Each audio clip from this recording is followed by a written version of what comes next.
everyone, and welcome back to my channel. If you're new here, hi, I'm Cindy with an S, and this channel is where we explore lifestyle, wellness, and beauty content because a soft life isn't always luxury goods or leisure. Sometimes it looks like pursuing meaningful work, feeding your creativity, and learning how to build a life that feels intentional and sustainable. My whole life seems like just a strange dream. I thought I was in control. The image I know of my face is clearer now. Can it really all be a crazy, crazy dream? Go further, go further, go further, go further, go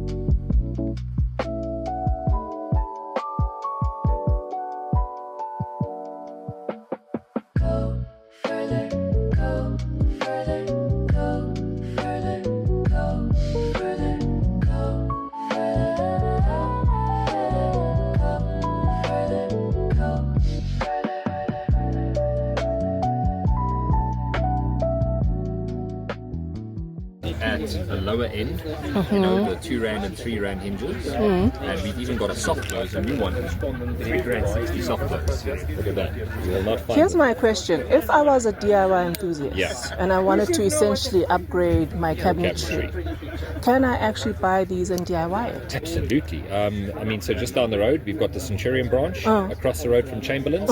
That is actually set up specifically for that. It's a retail store where you can walk in and get everything from sandpaper, hinges, handles, glues, acrylics, silicons, anything you need to complete that project. One-stop shopping. And then they'll tell me which ones are for drawers, which ones are for cabinets. And we've got, all of our staff is very technically clued up, so we can actually sit down and say, well, let's have a look at what you want to get done. I would suggest X for this or Y for that, and we can take it from.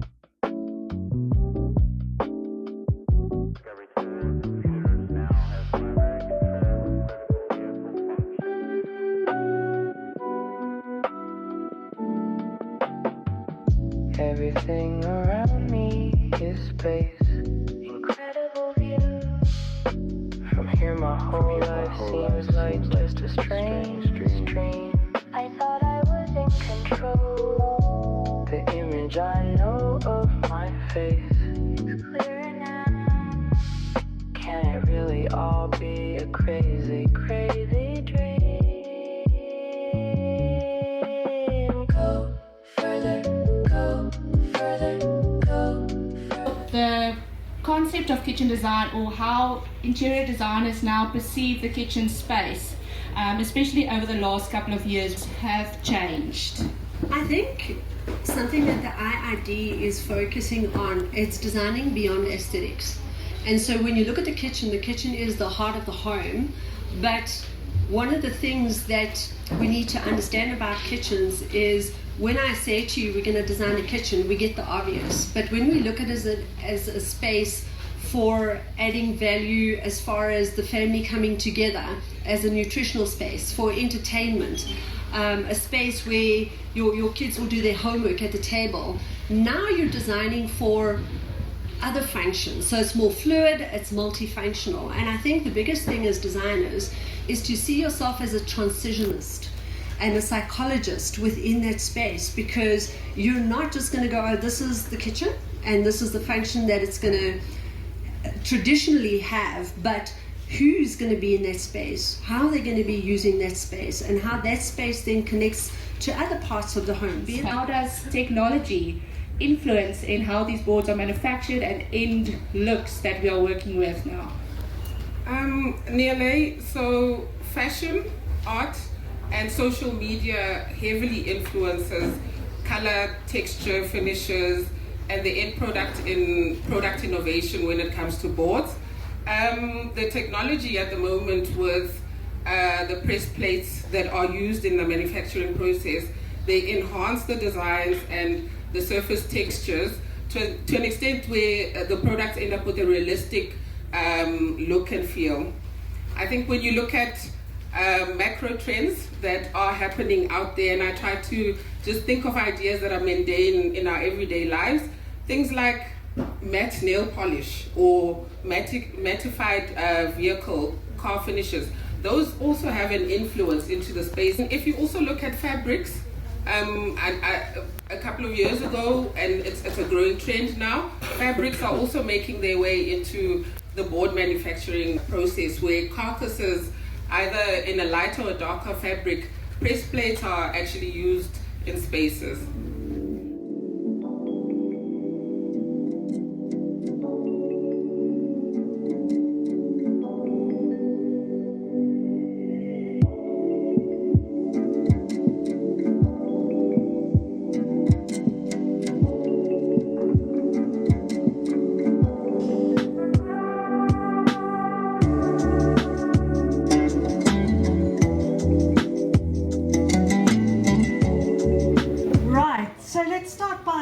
What do we mean by de-othering?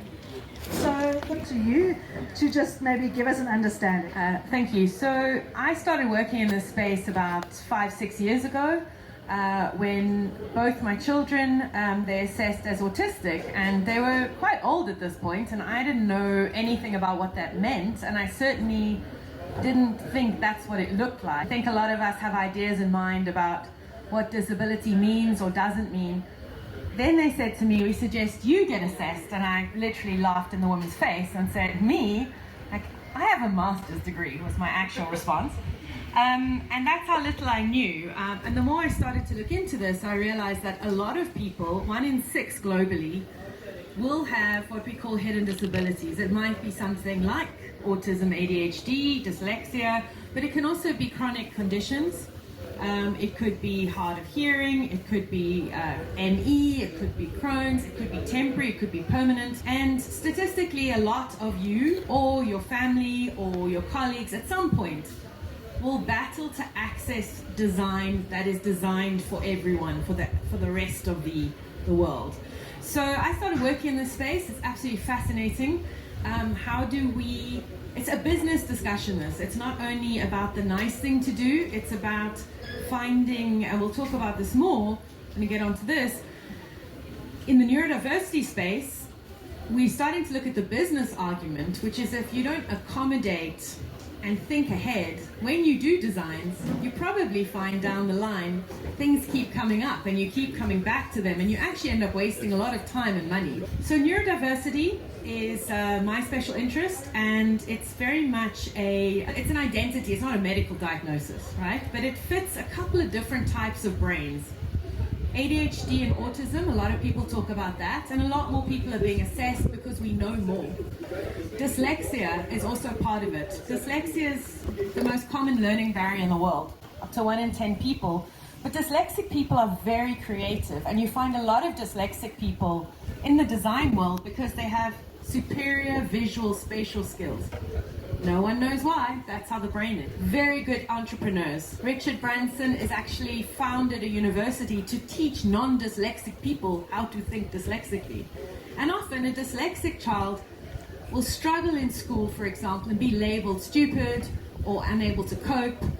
And really what we need is better understanding and tolerance. And I don't know if that speaks to any of you in this space. Dyscalculia is the maths version. It's not only about reversing numbers, it can be about time perception, it can be about volume, direction. My husband's not assessed, but my God, he can't. If you say turn left, he turns right. And then giftedness often correlates. OCD, we think about washing hands and that type of OCD, but a lot of OCD people stress a lot, like they worry all the time. So if you get a client who's constantly phoning you going, did you measure that correctly? I'm not sure. You know, what if? Very difficult. It takes quite a lot of patience and kindness. Autism and ADHD, the business world is recognizing serious problem-solving ability. Doesn't always fit. We don't always fit into regular spaces and places and workplaces, but the ability to interrogate data and see patterns and solve problems. Overseas, they're increasingly recruiting for that. So where it fits into design is, if you think about it, if we don't use things in the same way, particularly in the workplace, how can you change your thinking on that to remove barriers and create a better environment? So there's been a lot of changes in the way we think about spaces like kitchens, and one of the reasons was Kitchen Specialist Association and its our day. But B, one of the things that led to this is that my daughter is a sports scientist, and she was working with a young man who is on the spectrum, and she found it really interesting to see how she had to tailor make the spaces where she worked with him to best suit him and get the most from him. And with conversations with his mom, she found out how he actually hated going into the kitchen. So meal times in the kitchen, him sitting with her when she was cooking, were always traumatic. But we've changed how we approach our thinking to spaces like the kitchen. So Maria, maybe you can explain from an interior design perspective how some of the mindsets have changed a little bit to approaching spaces like the kitchen.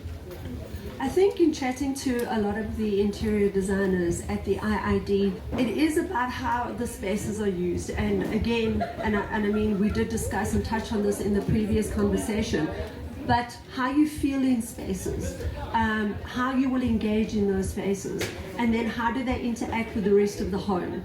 And even though the kitchen is in the home, let's not forget the kitchens are in corporate spaces as well.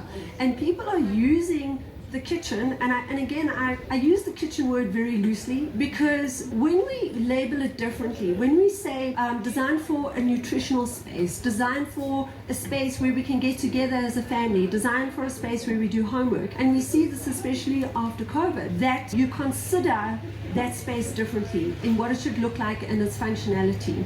So I think that is important. And again, as I said, being a transitioner, when you design those spaces, is how are you going to feel and how are you going to change the mindset when the person enters into that space. That looks totally different than just design me a kitchen, right? And Charlene, inclusivity is your absolute passion. Maybe just explain to us how the approaches of getting to better inclusivity have transitioned. Let me just quickly explain the circles that you see on the screen. So those are 4 main design principles, and in order to have an inclusive design, you need to consider the other principles. And in the small circle, I've got accessibility design. That is when you design a space for someone with a disability, like a person in a wheelchair, so it's a visible disability. Age in place, we need to change how we think about that type of market group. Because people are not moving to retirement homes anymore. They are not going into retirement villages. They want to retrofit their current space and make it work for them for the next 10 years, 15 years, 20 odd years, or whatever the case may be. But it's a different type of design than what we're used to. So you wouldn't design a space for the age in place population the same you would for a young family. Their needs will change, and it's not just their needs right now, but you need to look ahead 10, 15, 20 years and how their needs might change. And that's why I've got it as the slightly bigger circle, because they might end up in a wheelchair down the line. So you need to plan for that ahead of the time. Then when we talk about universal design, that is where you generally don't know who you're designing for, so you're designing for the greater population. And generally you would design for about 80% of the population. I actually think it's closer to 70%, because if you really think about product design, everything is designed for right-handed people. And yes, 90% of the world population is right-handed, and lefties are forced to use right-handed products. But when you look at universal design, you want to be inclusive from an ability point of view, okay, and include as many people as possible. So that would be designing a space, let's say it's a property development, you don't know who's going to purchase that property. It could be young family, it could be someone from the aging population, it could be someone with a disability. So then you fall back on universal principles. And then inclusive design is really just taking it to that next step. It's more than just designing for the other principles, but we're thinking about the neurodiverse population. And like Kate said, there are many of us that are neurodiverse and we don't even realize it. And we need to think about how various people use the same space. Now the challenge with inclusive design, look, it's easy to design for a specific customer. If you've got a customer, you've got this client, and you know their true needs, and you do a deep dive into their true needs, you can design a space that's fit for them. The issue is really when you don't know who you're designing for. So then you need to fall back on certain principles. But then there's quite a big range. Some people, and I'm talking neurodiverse, prefer pattern. It should be predictable. Others like organic shapes. They want more of a flow. So, you know, it's obviously so much better to design for somebody that you actually know. Okay, so if we are working and designing for someone with hidden disabilities, what are some of the things we need to consider in order to ensure safety of space and well-being? Okay, so let's look at materials in particular. When it comes to texture of materials, whether they are hard or soft to the touch, you need to think about how is your client going to respond to any material. And it doesn't actually matter whether they identify as neurodiverse or not. A lot of people don't think how much pattern they can tolerate, and they don't think at scale. So it's really drawing their attention to this. How do you feel about pattern? We talked about this quite a lot. How do you test this? Do you wear plain clothes? Or do you like pattern? You know, ask questions about lifestyle to try and get a clue into the input in the design. And the biggest mistake we see here, particularly when it comes to pattern and texture, is allowing your client to interact only with a sample. With things like marble and granite, which comes in large slabs, you need to allow your client to go and see what that material looks like on scale. A small sample of a highly patterned marble or granite may look, I get that, I'm comfortable with that on a small scale. When you go and see that large slab and imagine, oh, that's going to be my countertop, that's going to be my island, it's very different. It can become highly overwhelming. So you must actually take the opportunity to go and engage with large format samples rather than small samples of the product. Okay, color, we all like a little bit of color, but people react to it different. Maria, maybe you want to just take us through a little bit of the psychology of color. So I think we all understand the psychology of color, but I want you to look at it from a different point of view. And again, it comes down to the trends. Let's not follow trends. And I think you'll touch on the color saturation. But the point is to understand what color means to that person. So if we look again, and we spoke about this, you know, if it's a warm color, why do you think a lot of your fast food restaurants use yellow and red? It's because they're stimulating to the brain. So it's quick, we want you in, we want you out. So you might think, okay, that is nice within a kitchen, but then let's use it as a seasoning in the color palette, and that's where this 60-30-10 comes in. Let's not do like a whole wall, you know, just dab it in that, because again, you don't know what it means to that person or how it makes them feel. And if you look at a color like the blue that's in here, think about blue in nature. It is a color that indicates a warning, or there's danger sometimes, or there's mold, or there's a problem with it. So a lot of food isn't blue. You might have blueberries and stuff like that, but that could actually cause people to not want to eat in that space. So look at the hues that you use of the blue. You might want to go slightly darker. You don't want to use the light blue, but a better color option then might be green. Okay, but then again, if you look at the color saturation, do we want to make the whole kitchen green? No, we do not live in a jungle, so we might just want to sprinkle. But I think the thing is as well, is say to people, what do you do in that space? Do you work in that space as well? I mean, how many of you have done the teams and the person sitting in the kitchen, right?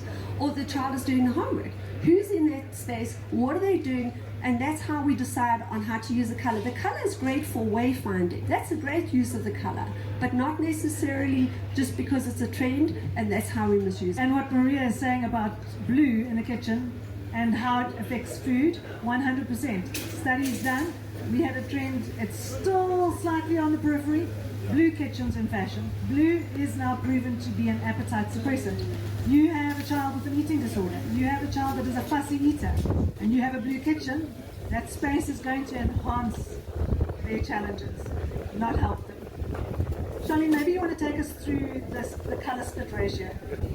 Okay, so I religiously follow the color rule. So let's call it multi-tone kitchens. But if you're going to play with various colors in one space, try to stick to the rule. So you will choose your primary color 60% of that space, then your secondary color 30%, and your sort of design smaller elements will only be 10%. One of the main reasons why I say you need to follow that rule, ultimately what you want to achieve in your design is balance. Color is a means to achieve balance. There are many other ways to achieve balance, but your end user might not know what is off with this layout. Something will bug them. You don't follow that, and I'm not talking color specific, and that is possibly because you didn't follow the rule.